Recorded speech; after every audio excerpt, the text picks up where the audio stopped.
the sun rise again? Will our old friend the dawn come back again? Will the power of darkness be conquered by the God of light?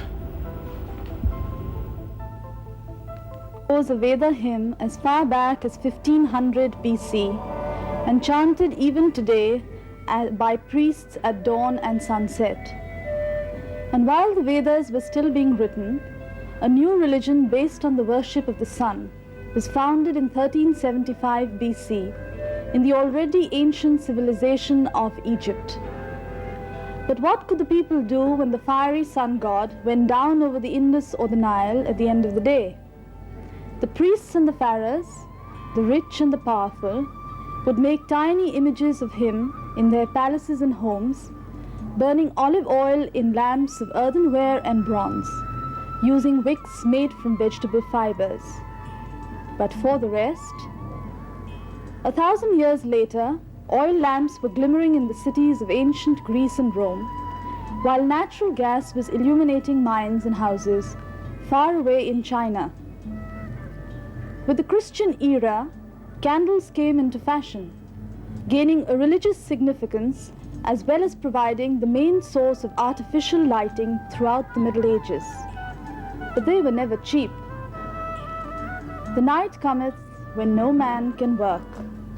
And in the early cities, people couldn't go out either, unless they were wealthy enough to afford lantern bearers and a bodyguard. To go out to supper in ancient Rome without having made a will was simply carelessness. Darkness was the friend of villains. And even in 18th century England, the situation had not improved much. It was the scientific and engineering achievements of the 19th century that changed the face of the world. And none of these achievements had a more direct effect on the lives of ordinary people than gas and electric lighting, the transformation of night. Street lighting with gas, obtained by distilling coal, was demonstrated successfully in London in 1807. It was hailed at once as valuable means of reducing crime, and over the next 20 years, some 50,000 gas lamps were installed in the city alone. Gas lighting in the home became enormously popular. Supplying gas for lighting soon became a profitable business. A few decades later in the United States, 30-year-old Thomas Alva Edison, fresh from his success with the telephone and the phonogram, awoke to the commercial possibilities of a light that could be suitable for indoor lighting in homes and in shops. But it was the year 1881 that marked the coming of age of electric lighting. The Prince of Wales attended the glamorous opening night in London of the Gilbert and Sullivan opera Patience. But the show was stolen when the dim gas light was extinguished, a switch closed, and over 1,000 gleaming electric lamps burst forth into light. The age of domestic electric lighting had begun. Artificial light has evolved over the years from primitive man's glowworm lantern to today's laser. Its progress has changed and enriched the lifestyle and scope of human life. And yet, isn't it something we take a great deal for granted? Let's discuss this with Mr. Hari Mamak, a lighting specialist and on the advisory panel of the Government of India on lighting, and Mr. B.K.GIRI, General Manager, Bombay Electric Supply and Transport Undertaking.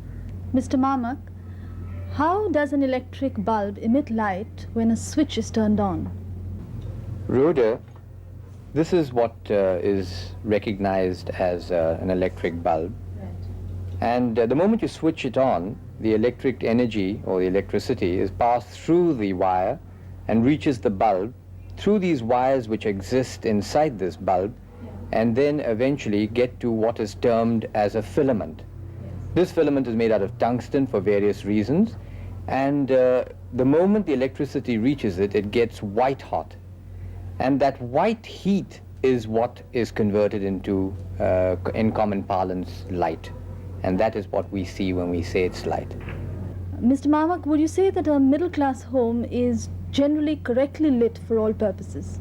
No, I think I'll be generalizing a little bit when I say this, but I really believe that most middle-class homes are not really very well lit. The reason for that is that by and large, most of them have no idea of what is available in terms of light bulbs and light sources. And consequently, his total approach is very limited. In order to get to a specific example, Mr. Kirker, what would you say is an average dwelling in a city like Bombay, say? Let's consider a home with 500 square feet area, having one bedroom, one small kitchen and a drawing room, and the home having lights, ordinary either fluorescent tubes or incandescent lamps in each of these rooms, plus a small size refrigerator, TV of course nowadays everybody has, and iron which is very sparingly used. In that case I should say that the approximate consumption of electricity per month should be in the region of about 100 units per month, and at the present tariff which BST is charging, I think his electricity bill would come to about 60 rupees a month. I feel that electricity authorities are neither involved with the consumer's interests nor with the society's needs. Otherwise, how would you explain that all over the country our transmission losses are as much as 30% and nothing is done about it? There is an international as well as an Indian standard which specifies that there should not be a voltage fluctuation beyond 5 volts or 5%.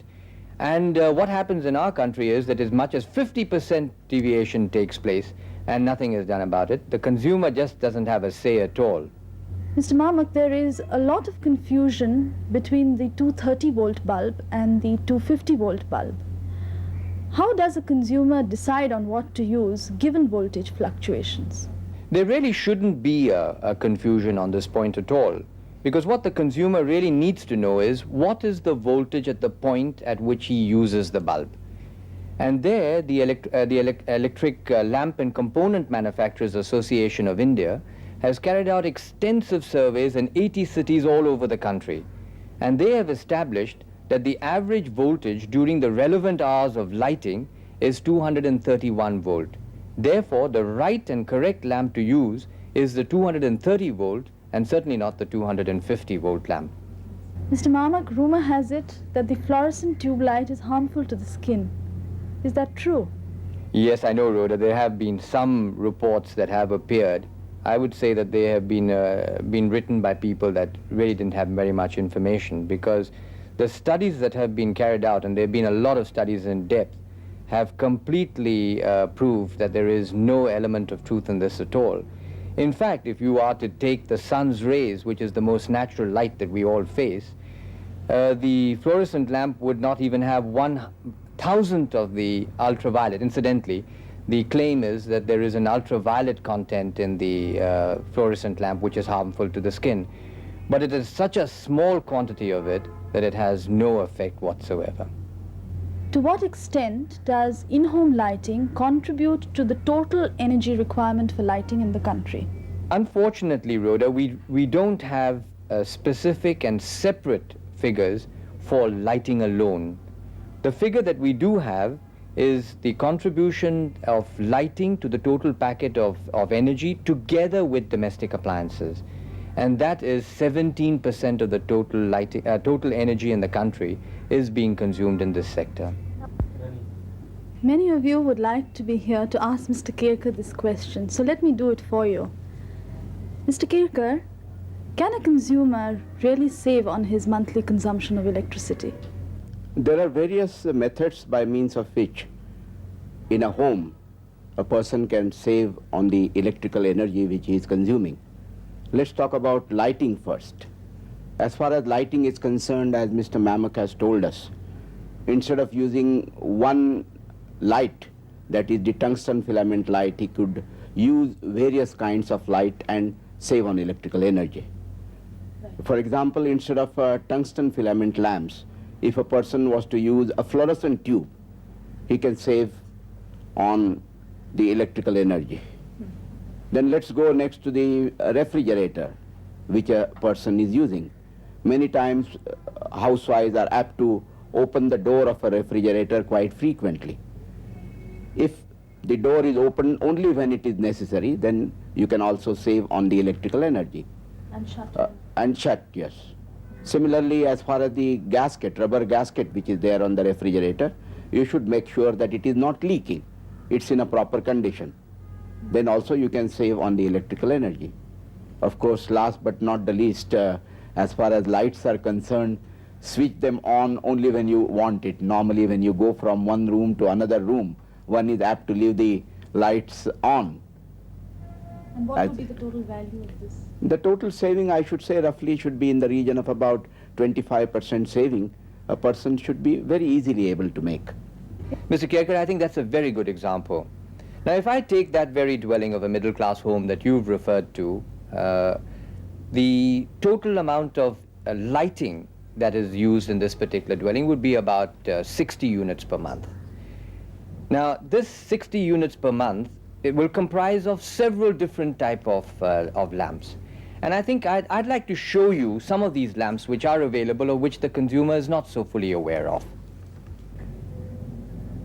Now, if you come into this home, you will probably come through some sort of a corridor, and that corridor will need some light. Now, you find that a large number of people are considering and are putting up a 100-watt bulb. Now, that's absolutely unnecessary and much too bright a light for that small little corridor that he has. There, we would recommend a 20-watt fluorescent lamp. It will serve the purpose. It will only consume 25 watt. And there is a new fluorescent lamp which is coming out, which only consumes 18 watts. When you come into the dining room, or the drawing room, combine the two of them together, you have lots of things happening. It's not just a dining room, and it is not just a drawing room. In this particular room, you have the children who will be working at certain times. You'll have mother knitting at certain times. You might have the father bringing in his office work and sitting down at the table and working. Later in the evening, you'll have your friends and guests and relations coming in. So you sit down and you start having your conversations with them. Later in the evening, the television is put on, and then you sit down and watch the television. When you get into the bedroom, you want some light first of all for your dressing. Then you want some light in order to be able to do some reading before you go to sleep. And you all the time require some sort of ambient light. Now, if you want to combine all these different types of light so that you have a coverage for all the activities that take place in your total home, obviously the total ambient lighting will have to be very high, which means that you'll have to spend a lot of energy on it. Now, there are a lot of new type of ideas which are available. For instance, when your child is reading, use an Argenta Superlux. It's got a little window, and you get all the light coming out, concentrating just where you require it. Now, that means that you can reduce the total wattage in this particular lamp from 100 watt to even a 60 watt. And for your children, even a 40 watt would be okay. Now, when you're watching your television set, then what you want is a light which doesn't throw any filament glare into your eyes. There, you could use a bowl reflector lamp. If you look at this lamp, it's got a cover, it's got a camouflage in the front. Now, that avoids a glare from coming into your eyes. Now, if you had this mounted either on top of the television or even at the back of the television, you'll get a wall wash, but you wouldn't get any glare into your own eyes. Now, as a result of that, you can reduce the wattage. Instead of using a 100 watt, you can even use a 40 watt, and that would be sufficient not to give you the glare of the television into your eyes. It has been recommended that you should have some light when you're watching television, and this is the ideal light for such a viewing. Now you have your friends coming in the evening, and you would like to be able to display your home in a nice, comfortable, decorative manner. Perhaps there is the wall which has not been well painted, and there is the wallpaper which is peeling off. Now there you can concentrate your light with a much more powerful Comptolux lamp, where you could reduce the total wattage and yet get the light right where you require it, be it a flower arrangement or a statue or a decorative piece. Now, the result of all that is that instead of using a very high ambient temperature light, you could use a much more lower wattage and get the same amount of light, if not more, at the place where you require it. So therefore, a middle-class home must decide what do they want to do, not be afraid of having several light points in that house on different switching arrangements, and switch them on only for the periods on which they want it. I liked what Mr. Kirker said earlier, that the necessity is to make sure that you put off your lights when you don't require them, and that's quite easily done. Now, for your ambient lighting, the most suitable light that you can have is the fluorescent lamp. And if you look at this fluorescent lamp, the traditional fluorescent lamp, which is considered 5 times more efficient as an ordinary bulb, is a 40 watt or a 20 watt. Now, the latest introduction into the market is an 18 watt to replace a 20 watt, and a 36 watt in order to replace a 40 watt. It'll give you the same amount of light, but will reduce the total amount of energy by 10%. Therefore, you're able to get a much more higher ambient lighting with these two products, which are available already in the market. The point that I'm making is, make your plans, decide what kind of light you want, and then go around searching for the right source for that time of light. The last thing I would like to mention is that when deciding your light, also decide on the kind of fitting you want to use, because that fitting will be able to increase the amount of light in the area in which you want it.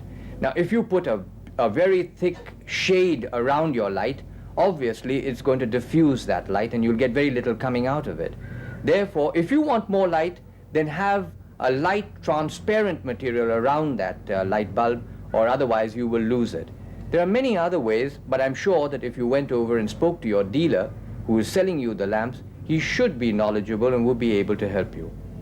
Mr. Kirker, since out-of-home lighting is such a major user of electricity, how can public lighting save on energy? Public lighting, saving of energy in public lighting. As you know, as far as I'm talking about the BEST and Bombay in particular, you know, way back we had these gas lamps here. Right. Then, of course, gas lamps were substituted by the tungsten filament lamps. Right. In course of time from about 1940, isn't it? Yes. 40, 45, these tungsten filament lamps, which were used for street lighting, were replaced by the high pressure mercury vapor lamps. Right. And very recently,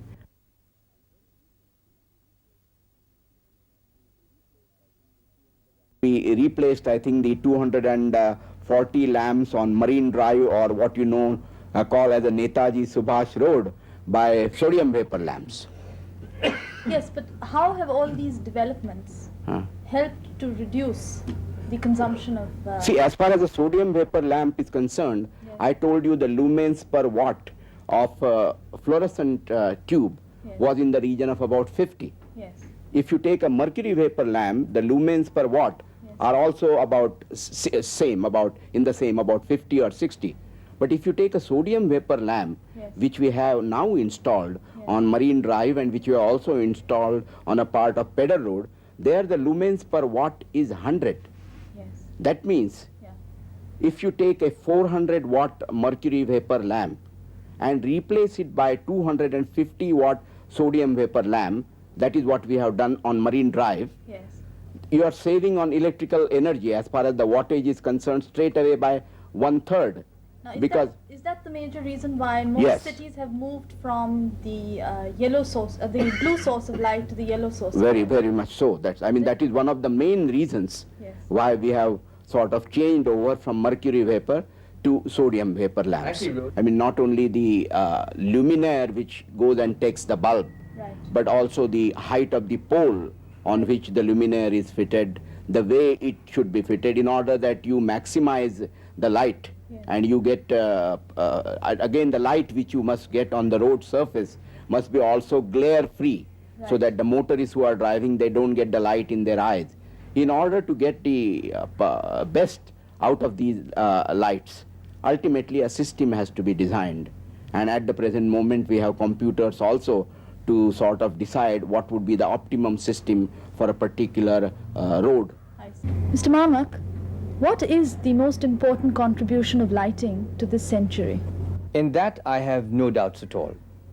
I feel that in 1982-83, the lighting industry has come out with what may be termed as very, very revolutionary new introductions. About 105 years ago, when, as you have already seen, Edison invented the electric lamp, there have been developments, but none of them have been so startling. And by and large, the bulb has continued to be the most important product in the total range of lighting products available. It was only in 1982 that the SL lamp, which is this one, has come in.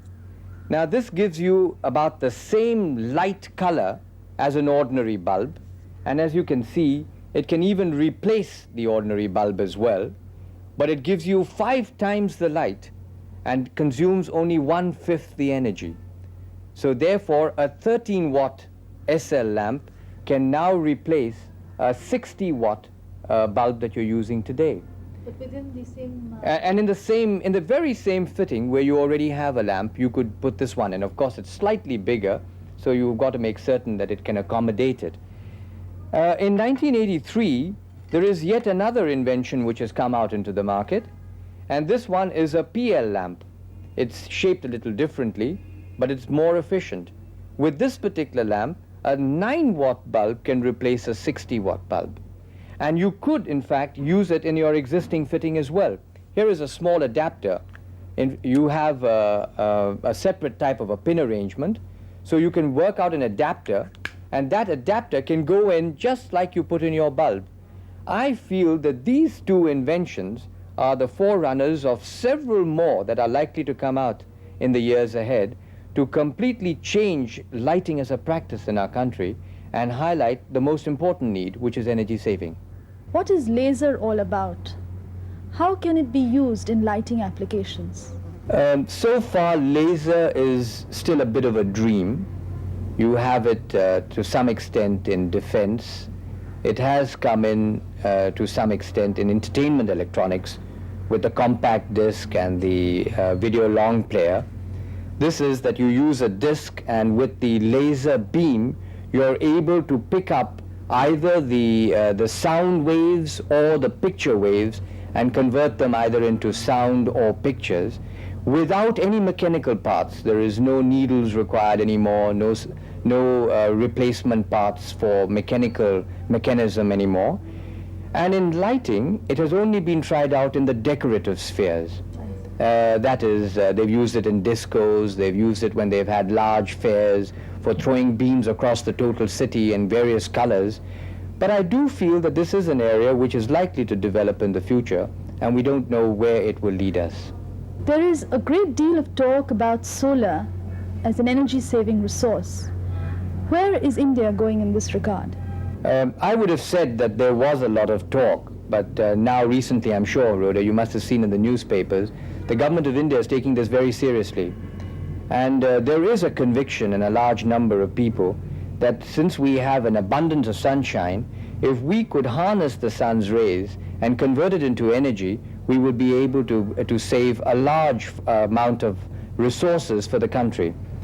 Now, the government of India has decided that in Tamil Nadu, they would take up 20 villages and give them street lighting with the use of solar voltaic equipment, produced locally by BHEL and CEL. They've also picked up a village in Andhra Pradesh where they're not only going to give them street lighting, but they're also intending to give them a television, a possibility of radio sets, as well as cooking. This particular one in Andhra Pradesh has 7 kilowatts for lighting and 5 kilowatts for biogas. So therefore you have a 12 kilowatt generator available entirely on a solar system. The cost of this is reckoned to be at about 1 crore rupees. And there are about 500 villagers who are involved in this first experiment. I think that this is the beginning. Certainly prices are going to tumble in the future, and certainly we will be able to get a lot of advantage from this new source in the future years. As consumers, we must believe today that solar energy is not too far off. I've just returned a month ago from a wildlife sanctuary in a small part of Nepal called Megholi. The people who run the Tiger Tops Lodge do believe that visitors should live and feel the jungle as it is, and therefore there wasn't even a bit of central heating. So while one shivered through the cold winter night, it was a pleasant surprise to get up in the morning to a warm, hot shower bath that had been supplied with solar energy. So do tune in to our next program.